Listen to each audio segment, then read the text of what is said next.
Hi there, I'm going to show you how to replace the battery in both of these Apple remotes. Both of them will take one 2032 battery. You can get these off Amazon, and I've included a link below in the description that will take you straight there.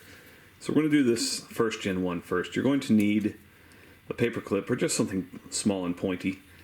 On the bottom here, there's a little kind of button hidden right there. I'm going to press that and then I'll eject this tray. Pop your dead battery out.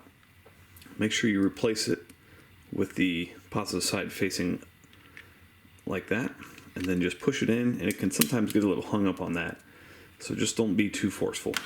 The second one, you're going to need a nickel or some coin around this size. A quarter would probably work fine too.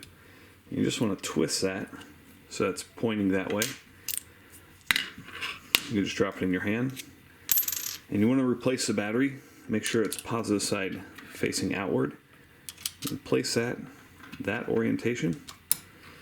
Give it a twist, and it'll lock back into place. That's all you need to do for those two remotes. Hope that was helpful. Make sure you hit that thumbs up button.